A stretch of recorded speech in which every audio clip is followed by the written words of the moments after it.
Leitura da Epístola de São Paulo Apóstolo aos Coríntios. Irmãos, jogai fora o velho fermento, para que sejais uma massa nova, já que sois pães sem fermento. De fato, nosso Cordeiro Pascal Cristo foi imolado, e assim celebremos a festa não com o velho fermento, nem com o fermento da maldade ou da iniquidade, mas com os pães sem fermento da sinceridade e da verdade. Sequência do Santo Evangelho segundo São Marcos. Naquele tempo, passado o sábado, Maria Madalena e Maria, mãe de Tiago e Salomé, compraram aromas para embalsamar Jesus. E bem cedo, no primeiro dia da semana, ao raiar do sol, foram ao túmulo. Elas comentavam entre si: quem removerá para nós a pedra da entrada do túmulo? Era uma pedra muito grande. No entanto, quando olharam, perceberam que a pedra havia sido removida. Ao entrar no túmulo, viram um jovem sentado ao lado direito, vestido com uma túnica branca, e ficaram muito assustadas. Ele, porém, disse-lhes: não vos assusteis, buscais Jesus o Nazareno crucificado. Ele ressuscitou, não está aqui. Vede o lugar onde o puseram. E de, porém, dizer aos discípulos e a Pedro: ele vai à vossa frente para a Galileia. Lá o vereis, como vos disse. Em nome do Pai, do Filho e do Espírito Santo. Amém. Ave Maria, cheia de graça, o Senhor é convosco. Bendita sois vós entre as mulheres, bendito é o fruto do vosso ventre, Jesus.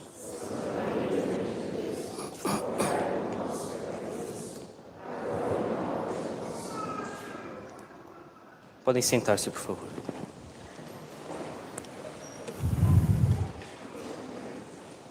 Só algumas breves palavras nesse sermão. Primeiro, o Instituto deseja a todos uma santa e feliz Páscoa. Que vocês possam, de fato, ter uma vida nova em Jesus Cristo. E é sobre isso que eu gostaria de falar algumas coisas. Em São Paulo, na Epístola, ele é muito claro, ele fala de uma vida nova que é dada para os católicos. Lógico, desde que Jesus Cristo nasceu, desde que ele começou a pregação pública dele, desde que ele ensinou o Sermão da Montanha, sobretudo. Mas São Paulo, ele liga a ressurreição de Jesus Cristo como um ponto fundamental, um ponto marcante na vida espiritual das pessoas. É a partir da ressurreição de Jesus Cristo que é possível, de maneira plena, total, como uma fonte já bem constituída de origem da nossa vida sobrenatural, ter uma vida católica perfeita. E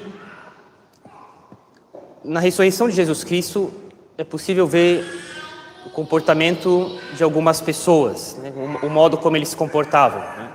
Então, bem, de maneira muito clara, os fariseus, o sinédrio, né?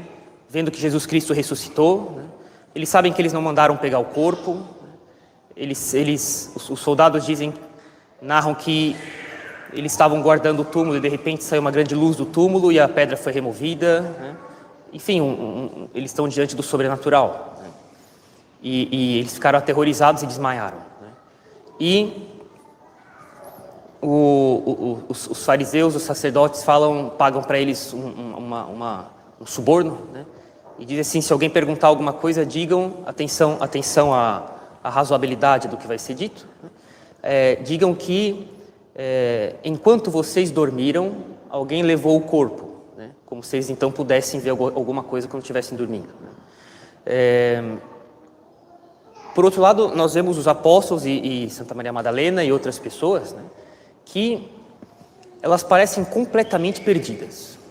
Elas assim, se mostram completamente perdidas, né, como se, por um lado, Deus as tivesse colocado dentro de alguma situação que ultrapassa a natureza humana, que é um encaminhamento completamente novo da providência, do governo de Deus na história do mundo, né? E as pessoas ali, os apóstolos, as mulheres, se encontram desorientados, não sabendo bem o que é que está acontecendo, de que modo eles devem lidar com aquilo, de que modo eles devem pensar a respeito daquilo, né? E bem, a luz vai entrar na mente deles pouco a pouco. Mas de fato existe um comportamento bastante contrastante entre quem já tem uma determinação da vontade de levar uma vida humana no sentido pejorativo do termo, né? projetos de vida pessoais nessa vida, ainda que eu tenha que passar por cima da honestidade, ainda que eu tenha que passar por cima da moral, da lei de Deus, e projetos de metas humanas nessa vida. E pessoas que de fato são honestas, os apóstolos, as santas mulheres, mas que eles estão diante de uma coisa tão grandiosa que eles se encontram assim perdidos. E pouco a pouco, como eu disse, eles vão ter cada vez mais luz a respeito do que de fato está acontecendo, de que tipo de vida Deus quer dar para eles agora e que rumo a vida deles deve levar agora. Bem, uma vida, como diz São Paulo na epístola de hoje, uma vida nova, sem fermento de malícia, de maldade, de mau caráter, mas uma vida nova, totalmente alimentada pelo sobrenatural. Lembre-se, São Paulo também vai ser aquele que dirá: o justo vive da fé. E é sempre importante lembrar em que sentido isso, né? Ex fide em latim, né? A partir da fé, ou seja, a partir das verdades da fé, a partir de princípios sobrenaturais, é que nós moldamos a nossa vida. E se eu posso exortá-los para alguma coisa hoje, né, é de que, de fato, bem, ninguém muda por fora se não mudou por dentro primeiro. Nós mudamos por dentro por reflexão, por oração e por graça. Tem coisa que é impossível ensinar, por mais que se deem 1000 conferências e sermões e confissões e direção espiritual. Tem coisa que, se Deus não ensina a pessoa, ela nunca vai se dar conta de que, por reflexão, né, mas também por oração, pedindo luz, uma disposição do coração de maior docilidade, de abertura, de disposição, de sinceridade, de docilidade a Deus, né, que se peça uma vida verdadeiramente cristã. Hoje em dia, lógico, com toda a confusão que existe hoje, e confusão, mas de grande aprofundamento na maldade generalizada das pessoas, né? Sabe que nossa geração tem um fenômeno um pouco curioso, que é de que existe um aprofundamento prático do mal, mas com uma completa falta de conhecimento dos princípios ruins que nos levaram até aqui. Observava, por exemplo, nas aulas da faculdade, que os liberais, que defendiam a divisão dos 3 poderes, coisa que qualquer católico, em sã doutrina filosófica, política, católica, tomista, escolástica, é contra, de divisão de 3 poderes. Só existe um governante, ele tem os 3 poderes, ele pode delegar esses poderes, a execução de um ou outro para esse ou para aquele ministro, mas não tem 3 poderes realmente distintos um do outro. Um governa. Mas que as pessoas liberais, eles defendiam de maneira firme a divisão dos 3 poderes, mas não sabiam por quê. Era uma aplicação da democracia liberal prática, mas eles não sabiam os fundamentos para defender de maneira sistemática, argumentada, o que justificasse a divisão do governo em 3 poderes. Então, existe um aprofundamento da aplicação dos princípios sem os princípios. Bem, hoje em dia existe um aprofundamento na malícia das pessoas, na corrupção moral das pessoas, mas sem que elas defendam princípios, ainda que sejam errados. Elas defendem as coisas mais atrozes, moral, de 6º mandamento, questão de família, educação dos filhos, as coisas que elas assistem, o modo como elas se relacionam umas com as outras, na convivência social. Elas não sabem por quê. Elas não têm princípios, mas existe um agravamento na corrupção, na podridão geral, mas sem princípios. E, diante disso, é muito fácil que nós católicos tenhamos uma perda total do que é razoável para nós muitas coisas parecem normais, né? E não são. Quando nós temos, por exemplo, é o caso de Brasília, uma cidade em que uma paróquia está distante da outra, por quilômetros de distância. Bem, em outros países da Europa tem uma igreja a cada esquina, é verdade. Em muitas cidades há uma igreja a cada esquina. Bem, depois de 2000 anos de cristianismo, né? E no Brasil não é assim. No Brasil, na maioria das cidades, se há pelo menos mais que uma igreja, elas estão a quilômetros de distância uma da outra geralmente. E entre elas, dezenas de igrejas protestantes, dezenas de academias de ginástica, nenhuma biblioteca, nenhum museu. Isso faz com que nós tenhamos uma perda total do bom senso de como deve ser uma vida cristã. Uma vida alimentada nas verdades naturais, orientadas para o céu. Porque nós temos igrejas a quilômetros de distância, é impossível rezar a pé, é necessário pegar o carro. Isso torna a vida cristã bastante difícil. E entre essas duas igrejas, dezenas de igrejolas protestantes, 50, 60 academias de ginástica, com todas as atrocidades morais que tem nessas coisas, né? E nenhum museu, nenhuma biblioteca.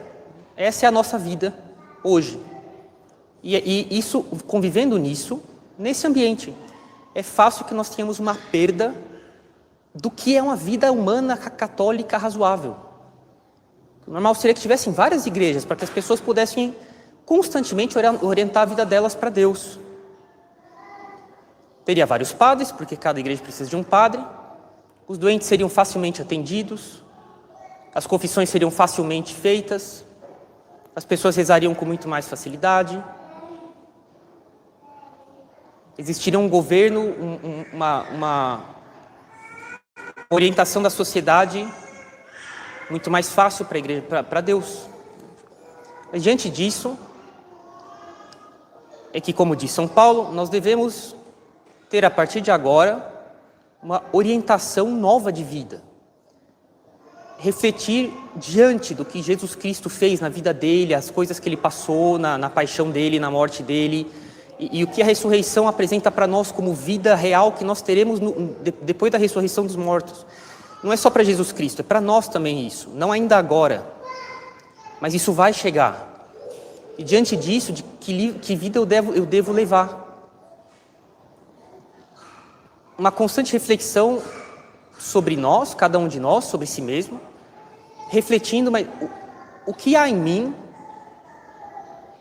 como um piche que vai colando na minha alma, que vem por causa da vida de hoje, da vida da sociedade de hoje, que tem duas igrejas distantes, a quilômetros de distância, entre elas tudo o que é possível, menos o que orienta para Deus. O que é que pegou na minha alma como piche e que precisa ser reparado, precisa ser tirado para que eu tenha uma vida nova, compatível com a vida futura, gloriosa, que nós teremos, que Jesus Cristo promete para nós e que Ele é o primeiro a tê-la para depois dar para nós.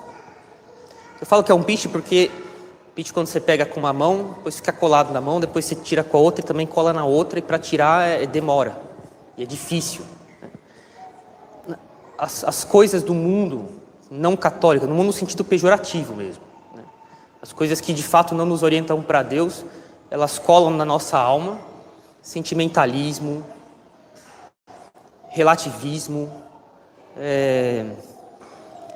apegos, indiferentismo, respeito humano, medo do que os outros vão pensar, né? Um modo de encaminhar a vida materialista, hedonista. A academia de ginástica é isso, né? O modo de usar o meu dinheiro, tudo são consequências de um modo de vida, como eu pretendo que ela seja para mim, que é um modo de vida que é diametralmente oposto à vida que Jesus Cristo veio trazer para nós. existe esforço e tempo para tirar isso da nossa alma, porque é igual um piche que cola assim, e quando eu tento tirar com uma mão, gruda na outra, né? E é difícil sair, demora anos para sair essas coisas, né?